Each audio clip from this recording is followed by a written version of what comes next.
Hello fellow YouTubers. Today's Thursday, September 6, 5-1. It hadn't been a bad sort of day.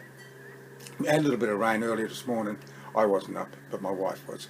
Stopped her doing a load of washing and hanging out on the line. As always, another day, isn't it? That's a little bit crooked. That's a little bit better. Okay, and you can see here that I'm really weighed down by aggravation. I really am. On my head, on my chest.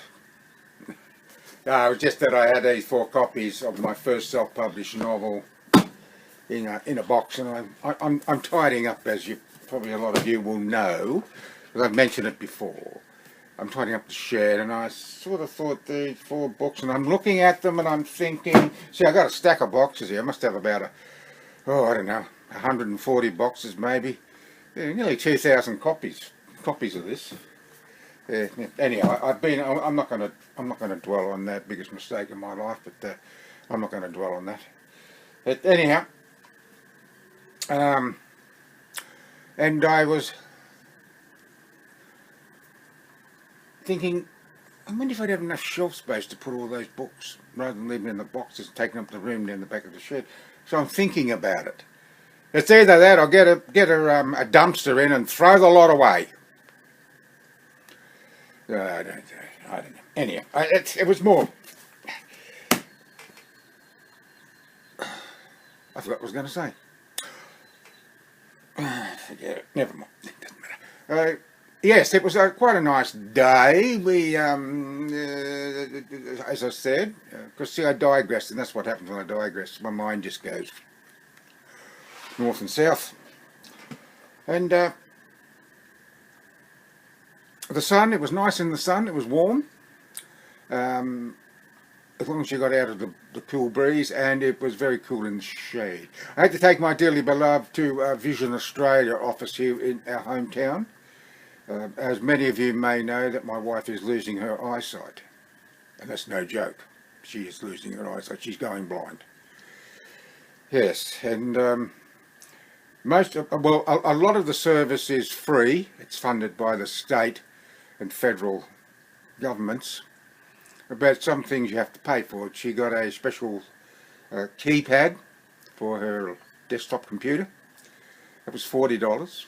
And a super duper magnifying glass, which is $80. Anyhow, if you need these things, you got to have them. And there is a chap who specialises in computers who will be coming to see her when he is free. He comes from Lismore, which is way up. That's gone really dark, isn't it? I don't know what goes on with this damn thing. Yeah, think of mine, don't.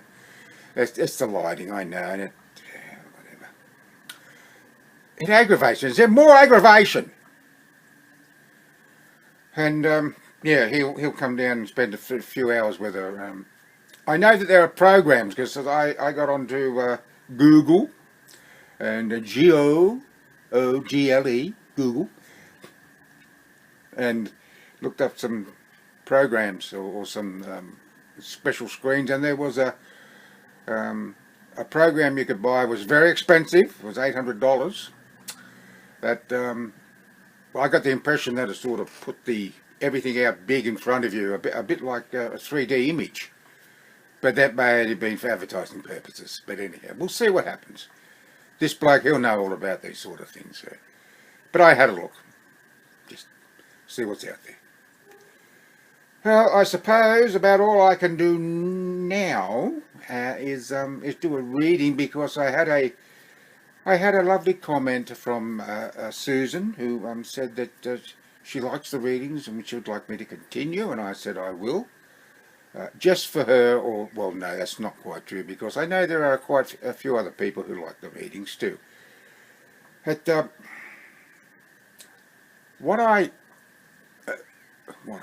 this will carry on from what I read about the idea that Mr. Quarterman had his backyard cleaned out by us, or what stuff that he didn't want that we could use to build a bonfire. and it ended up that it wasn't near enough, but the side of a group of kids building a bonfire, and this was for the upcoming cracker night, it was 1958. See, in those days you could have fireworks and bungers and all this sort of stuff, not now.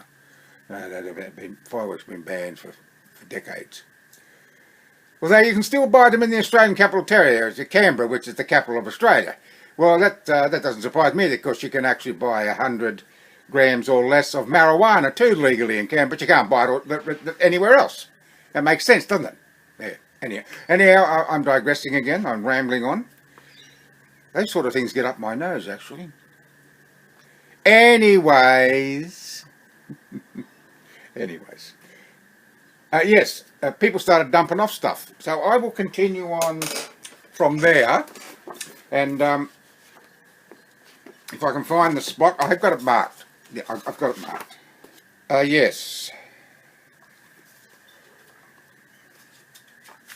Yes. So trailer, ute, and car boot loads of prunings, lengths of timber, saplings, broken wooden boxes and old fencing, sometimes turning up miraculously overnight, as if by divine intervention.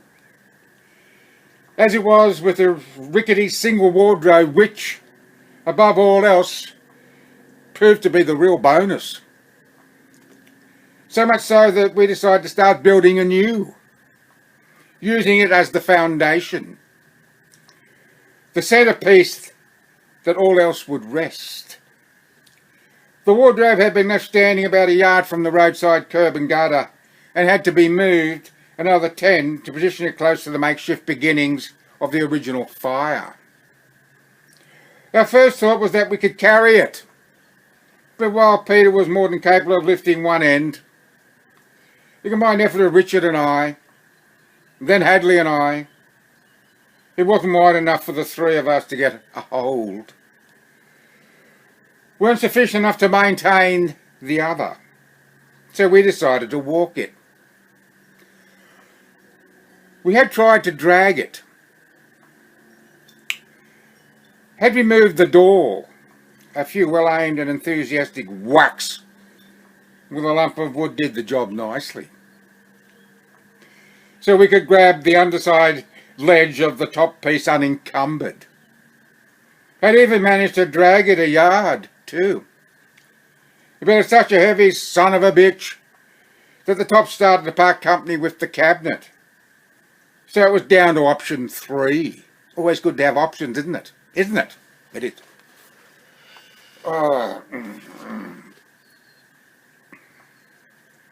Why we built the fire so far away from the road in the first place was because we simply felt more comfortable with ourselves doing so. The responsible thing to do, I suppose. But how I would wish we hadn't.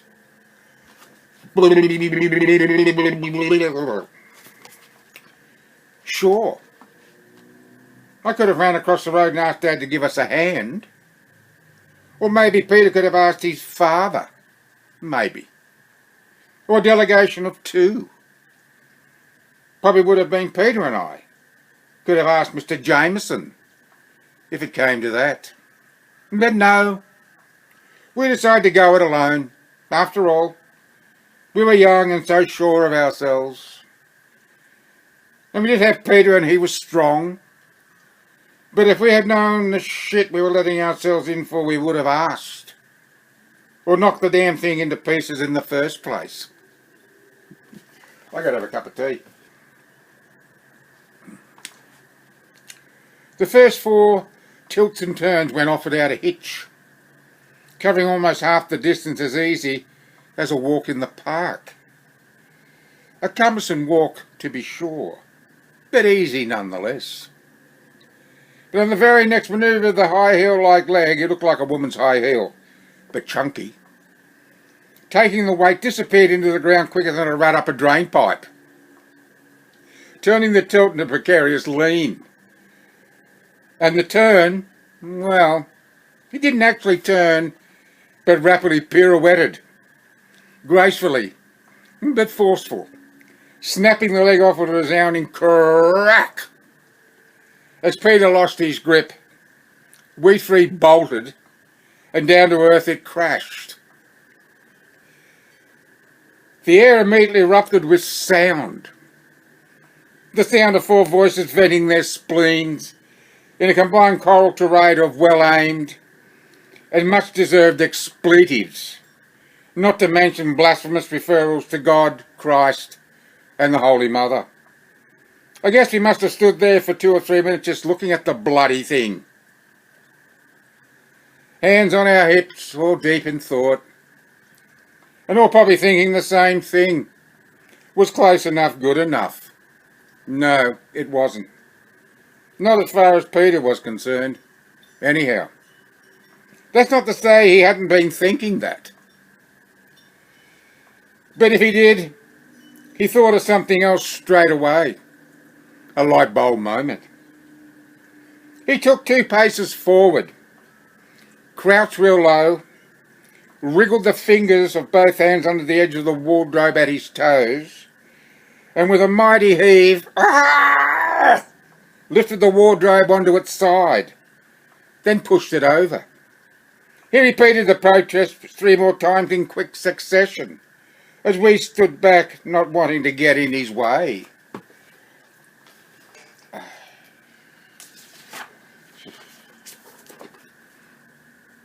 Up and over, up and over, up and over, and with each lift the wardrobe creaked, and with each over it hit the ground with a resounding shudder and groan, the last impact forcing it all askew.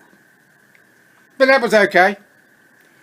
Peter's Herculean effort had put the wardrobe where we wanted it to be, and all we had to do was stand it upright.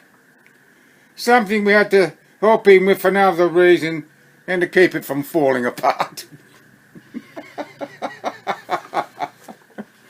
Oh, heavens. With Peter supplying the lifting power, Richard, Hadley and I positioned ourselves at either side and to the rear. Now that's getting dark, real dark. Why is that getting real dark? No, too light now. Oh, you can't win. It could be this. Ah, yes, it's the white, you see. It's the white. Sure, I'll keep it down a bit.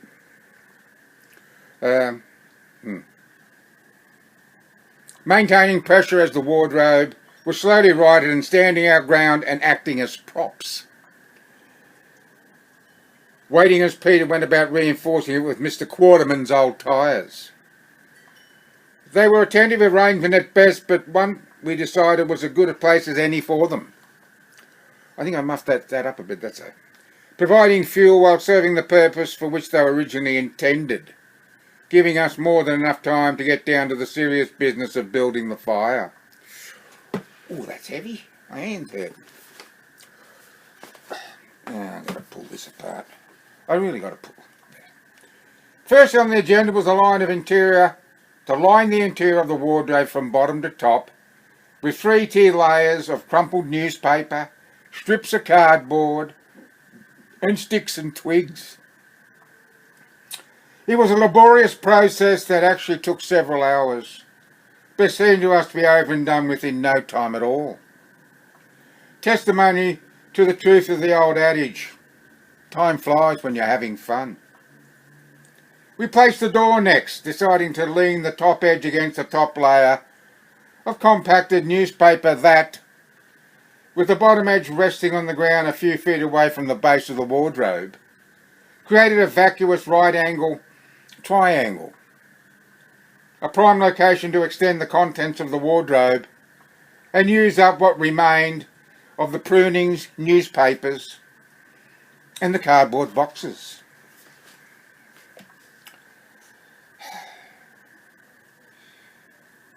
With the prime ignition source in place, we went then about the arduous task of hauling the piles of solid fuel to the site, sorting as we made our way to and fro and lying all on the ground in separate lots, shortest and leanest, all the way through to the longest and more substantial pieces of timber. adding to our lots our hard-gained resources from the makings of the original fire. With the end result of our make-do with what we had, resulting in nothing more than a glorified campfire, we had left the 4 mattresses and lengths of carpet lying on the ground in reserve, our only remaining source to augment the fire after the initial burn. Or so we had thought then. But now it was different. Now we could use them, not only as a source of fuel as originally intended, but place them in a way that would afford protection from the paper and cardboard should it rain. That was Peter's idea, and he had tapped his head with his forefinger to say, "Up here is for thinking, boys." And good thinking it was too. First, to drape the mattresses over the door. Yeah. At either end, into the rear of the wardrobe, followed by the carpet in almost identical fashion. The end result, when viewed from the front, reminded me of a medieval helmet from a page of my book, King Arthur and the Knights of the Round Table. And then it was gone. The 2 spaces, one to each side of the mattress door assembly, the nose shield of the helmet, were quickly filled with the broken wooden crates. Those in turn covered with an assortment of small logs, fence palings and remnants, the kindling, if you will. We leaned all those side to side about the perimeter, always mindful that we had to leave access gaps for the lighting of the fire, then added a second tier, a balancing act that would somehow manage to defy gravity and the weight of all that was replaced upon it. On and on we progressed, then adding to, building up and out, around and around and around the perimeter, back and forth, lifting, tugging, placing, until all that remained on the ground was the grass. As we stood back to admire our creation, Peter raised a hand to his mouth as if to mask a yawn, then let out a continuous resounding warble as he rapidly waved his fingers in front of his mouth. Yes, it did look very much like an American Indian teepee. A glorious masterpiece and serendipitous ad hoc engineering, and we just couldn't wait to see it all go up in fire and smoke. Simple things. Oh dear, simple things. Oh well, that'll do that. Look at the difference, see what happens? It goes dark. Yeah, that's what happens, that's what lighting's all about. Lighting's very tricky when you're recording a video. Look, see at the back there, you can only see the 800 and the 275 and 650, yeah. Anyways, I'm only joking, Linda, I'm only joking. I want to thank you for watching. I hope you enjoyed the reading. And I will continue on. But I will have to do other things as well. Ah, dear. And until next time,